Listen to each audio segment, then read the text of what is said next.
હરે કૃષ્ણ મહારાજની, સ્વામિનારાયણ ભગવાનની, બાલ સ્વરૂપ ઘનશ્યામ મહારાજની. ઈષ્ટદેવ ભગવાન સ્વામિનારાયણ દિવ્ય નિશ્રામાં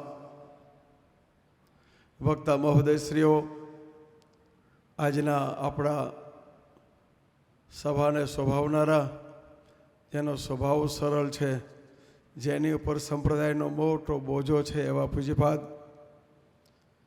વડતાલના ચેરમેન શ્રી દેવપ્રકાશ સ્વામી, રાજકોટથી પધારેલા પૂજ્ય અમારા રાધારમણ સ્વામી, પૂજ્ય નારાયણ સ્વામી, પૂજ્ય સત્સંગ સ્વામી, પૂજ્ય વહાલા શાસ્ત્રી સ્વામી, નિર્ભય સ્વામી, જગત મિથ્યા સ્વામી, તમામ સંતો, આજના તમામ હરિભક્તોને મારા જય સ્વામિનારાયણ. અમારે એક યાદ મને આવી ગયું કે ધન્ય ધરા સોયામણી અને જેનું નામ છે દ્વારકાધીશ. સમજાય છે ને તમને? ધન્ય ધરા આ સોયામણી અને જેનું નામ છે દ્વારકાધીશ, તેને પાવન કર્યા મારા હરિકૃષ્ણ મહારાજે, એની સાખું પૂરે છે આ માનડા. ભક્તો, આજની સભાના દર્શન કરીને ખરેખર રાજી રહેજો, માફ કરજો. બાળ સ્વરૂપ ઘનશ્યામ મહારાજ એ આપણા બધાના મનોરથો બહુ પૂર્ણ કર્યા છે. પણ નાનું બાળક હોય ને ત્યારે પછી ગમે તેનું હોય ને એને રમાડવાનું મન થાય. તો આપણો બાળ સ્વરૂપ ઘનશ્યામ મહારાજને રમાડવાનું તો આપણને બધાને મન થાય જ ને ભાઈ. અને એનો પાટોત્સવ આપણે ઉજવ્યા છે. સમય બહુ લાગ્યો છે ને હવે તમને બધાને બહુ રોકાય નહીં, કારણ કે ખેડૂતના છોકરા હોય ને એ ટાઈમ થાય ને એટલે એને વિદાય આપી. હજી આપણે 7 દિવસ તમને આનંદ જ કરવાનો છે. પણ આજની જે શોભાયાત્રા અને એમાં મહિલા મંચ અને એમાં ઠાકોરજીને રાજી કરવા માટે માથે પોથી લઈ, મેં કીધું હતું ને કે અમારા શતાનંદ મુનિ 1600 કિલોમીટર ચાલી અને જગન્નાથજીને કથા કરી હતી ને, એ આપણે 3 કિલોમીટર કરી અને આપણે આવ્યા. એટલે માફ કરજો, તમે થાયકા પાયકા તો હશો જ, કારણ કે નાના મોટા બધાને કોઈ દી ચાલ્યા હોય નહીં. ઠીક છે, બાવારાવ સાહેબ ક્યાંક વળી ધક્કો ખાતા હોય લેવા દેવા માટે, બાકી તો બહુ બધા ઓછા જાય આવે છે. પણ આજે અમદાવાદથી, સુરનગરથી શેઠ શંકર બાપા આવ્યા છે આવી મોટી ઉંમરે, અને અમદાવાદથી નટુભાઈ આવ્યા છે, અમારા ભગુ બાપા આવ્યા છે, માવજીભાઈ આવ્યા છે. આ બધોય નારાયણ બાપા, આ તમારા બધાનો ભાવ જોઈને આ બધા શેઠિયાઓ છૂટ્યા છે. હવે એને આપણે હાથ દી સુધી બાંધી રાખવા છે. તમે જો ઘેર લઈ જાઓ તોય વાંધો નહીં, અમારી આ મોકલો તોય વાંધો નહીં. એટલે જો વિશેષ સમય બહુ નથી લેતો, પછી આપણે આગળ વધશું. પણ આજે સંતો પહેલાં જ પ્રારંભમાં પૂજ્ય આજે દેવપ્રકાશ સ્વામી પધાર્યા ને, ખરેખર તાલીઓથી સ્વામીને એકવાર જોરદારથી વધાવી.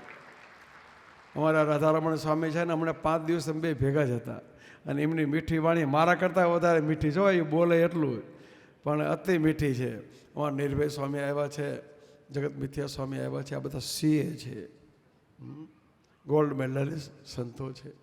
છતાં આજે એ બધો અભ્યાસને છોડી મા બાપ પરિવારનો ત્યાગ કરી અને ભગવા વસ્ત્ર પહેરી અને સાધુ થયા છે. વિશે તમને શું મારે કહેવું. પણ જે આજે દેવસ્વામી બોલ્યા કે બસ એકવાર પકડી અને બેસી રહેજો. સુકાન છે ને હંમેશા નાવને પાર ઉતારે. જો નાવ ચલાવતો હોય પણ એને સુકાન એની પાસે ન હોય ને તો એ કિનારે વાહન ન જાય. એમ કિનારે વાહન લઈ જવા માટે એને સુકાનની જરૂર છે. ભગવાનને ભગવાનના સંત છે, એ સુકાન છે આપણું, એને રખે ક્યાં ભૂલી ન જતા. અહીંયા ઠાકોરજીને પ્રાર્થના કરું કે આપણો મંચ કાયમ માટે આમનામ ખીલતો રહે, અને અમારા નાના મોટા સંતોની જે ઈચ્છાઓ છે એ બધા પૂરી કરતા રહો. યુવાન મિત્રોને તો સ્વામી મારે તમને શું કહેવું, મારે બધાને ઝાલી રાખવા પડે છે. પણ છતાંય એમના માવતરો કે એમનો પરિવાર કહે ત્યારે 5 રૂપિયા દેતા એ વિચાર કરે. પણ અમારા નાના નાના સંતો કહે કે આપણે નાનું કંઈક કરવું છે એટલે લાખો રૂપિયાના ઢગલા કરી દે છે. એનું મુખ્ય કારણ એના જીવમાં સંત બેઠા છે. માટે ભગવાનને પ્રાર્થના કરું, પ્રભુ તમે બધાય આજનો દિવસ નહીં હો, હા 7 દિવસ સભા ભરચક પૂરી રહેવી જોઈએ. 100 કામને પડતા મૂકીને માંડોક ટાઈફોઈડ થઈ ગયો, હાથથી ડૉક્ટરે કીધું છે કે હવે બહાર નહીં જવાનું, એટલે આપણે મૂકીને નહીં જવાનું. સાંજે 3 વાગે હાજર થઈ જવાનું, રાત્રે 10 વાગે સાસરી છોડે ત્યારે જવાનું. ઠાકોરજીને જમાડવાના, આય મજા આય કરવાની, બસ આનંદ કરવો. જો 2 દી પહેલાં પવન કેટલો હતો. ખરેખર મેં કાલે પ્રાર્થના હરિકૃષ્ણ મહારાજને કરી. મેં મહારાજ કોઈ દી કહેતો નથી, પણ કહું કે શું મેં આને માપે રાખો ને. તમારે શું અત્યારે જરૂર છે? મારા જીરા પાક્યા છે, ઘઉં પાક્યા છે, આ બાજુ ચણા પાક્યા છે, બધાને ઉકોડી નાખે. માટે જો ઠાકોરજી આજે કેવું સુંદર મજાનું વાતાવરણ કરી દીધું. આ આપણો ભગવાન, બસ આથી ક્યાં ગોતવા જાવો છે મારે તમારે. માટે એ ભગવાનને કાયમ જાળવી રાખી બધાએ વહેલી તકે ઠાકોરજીને જમાડવા આપણે વારાફરતી મોકલ છે. હસ્તુ દરેક ભક્તોને જય સ્વામિનારાયણ.